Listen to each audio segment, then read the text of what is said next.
আসসালামু আলাইকুম ওয়া রাহমাতুল্লাহি ওয়া বারাকাতুহু। বিসমিল্লাহির রহমানির রহিম। সম্মানিত দর্শক বন্ধু, আপনার উপর আল্লাহর শান্তি বর্ষিত হোক।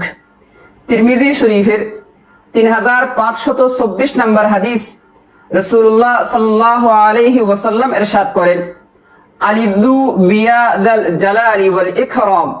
অর্থ, তোমরা ইয়াদাল জালালি ওয়াল ইকরাম এটাকে আঁকড়ে ধরো, এটা বেশি বেশি পড়ো। এটা আল্লাহ তাআলার একটা গুণবাচক নাম। এর অর্থ হচ্ছে, হে সেই সত্তা যিনি মহা প্রভাব ও সম্মানের অধিকারী। আল্লাহ তাআলা মহা প্রভাব এবং সম্মানের অধিকারী।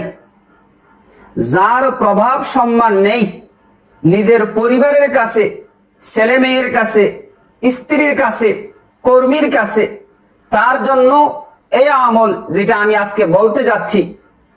কোরআনে হাকিমের সূরাতুল আরাফে আল্লাহ তাআলা ইরশাদ করেন, আউযু বিল্লাহি মিনাশ শাইতানির রাজীম, বিসমিল্লাহির রহমানির রহিম, ওয়ালিল্লাহিল আসমাউল হুসনা ফাদউহু বিহা।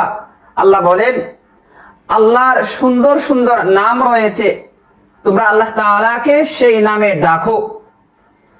তো হাদিস শরীফে রাসূলুল্লাহ সাল্লাল্লাহু আলাইহি ওয়াসাল্লাম যে বললেন, তোমরা ইয়াদাল জালালি ওয়াল ইকরাম এটাকে আঁকড়ে ধরো। এই ইয়াদাল জালালি ওয়াল ইকরাম এটাও আল্লাহ তাআলার সুন্দর সুন্দর নাম সমূহের একটি, যার অর্থ মহা প্রভাব ও সম্মানের অধিকারী।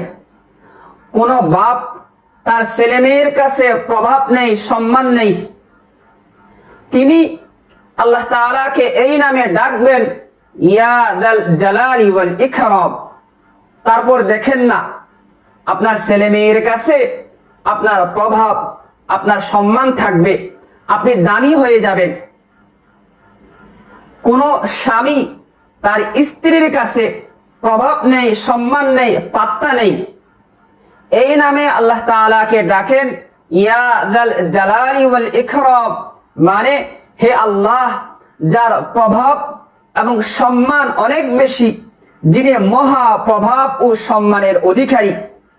আপনি স্বামী, আপনার স্ত্রী আপনাকে পাত্তা দেয় না, দাম দেয় না, আপনি যদি এই নামের আমল করেন, ইয়াদাল জালালি ওয়াল ইকরাম এটা পড়েন, আপনার প্রভাব ও সম্মান প্রতিষ্ঠিত হবে আপনার স্ত্রীর কাছে।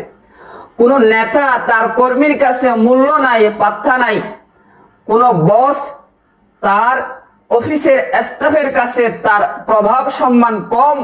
এই নামের আমল করুন, আল্লাহ তাআলাকে ডাকুন, ইয়াদাল জালালি ওয়াল ইকরাম, হে মহা প্রভাব ও সম্মানের অধিকারী।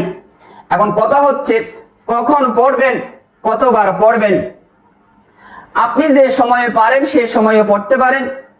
পাক পবিত্র অবস্থায় সবচেয়ে ভালো হয় যদি উযু থাকে। সব সময় তো উযু থাকে না, পড়তে পারেন, অসুবিধা নাই। উযু না থাকলেও, উযু থাকলে খুব ভালো। এছাড়া যে সময়ে দোয়া কবুল হয় সে সময়ে পড়লে আরো ভালো। যেমন আপনি মসজিদে গেলেন, নামাজ পড়বেন, আজান হয়ে গেছে, এখনো জামাত অনুষ্ঠিত হয় নাই, আপনি জামাতের জন্য অপেক্ষা করছেন, সুন্নত পড়ে ফেলছেন অথবা সুন্নত পড়েন নাই, জামাত হবে আর 2-1 মিনিট বাকি, আপনি অপেক্ষা করছেন। রাসূলুল্লাহর হাদিস, লা ইউরাদ্দু দুআ বাইনাল আযানি ওয়াল ইকামা, আযান আর ইকামতের মাঝখানে দোয়া করা হলে সেটা ফেরত হয় না। ওই টাইমে আপনি আল্লাহ তাআলাকে এই নামে ডাকেন, আযান আর ইকামতের মাঝখানে।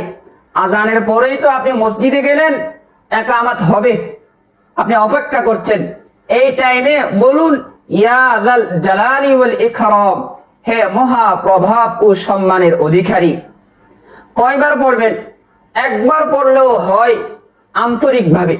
এখানে কয়বার সেটা বড় কথা না, কতটা একনিষ্ঠভাবে আন্তরিকভাবে আপনি পড়লেন সেটাই এখানে বড় কথা। আপনি আল্লাহ তাআলাকে এই সময় হোক, আযান আর ইকামতের মাঝখানে হোক, অথবা অন্য সময়ে, অথবা নামাজ পড়ার পরে, যে কোনো সময়ে, যে সময়টা আপনার জন্য পারফেক্ট, আপনি আন্তরিকভাবে বলুন, ইয়া যাল জালালি ওয়াল ইকরাম একবার বলেন, অথবা 3 বার বা 5 বার বলেন। পারলে ইয়া যাল জালালি ওয়াল ইকরাম এটা বলার আগে দুরূদ শরীফ পড়েন, কমপক্ষে একবার পড়েন।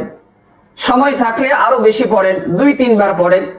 তারপরে আল্লাহ তাআলাকে এই নামে ডাকেন, ইয়া যাল জালালি ওয়াল ইকরাম, হে মহা প্রভাব ও সম্মানের অধিকারী, আপনি আমার পরিবারে আমার সম্মান নাই, আমাকে সম্মানিত করুন। আপনি আল্লাহ আমার স্ত্রীর কাছে আমার সম্মান নাই, আমাকে সম্মানিত করুন।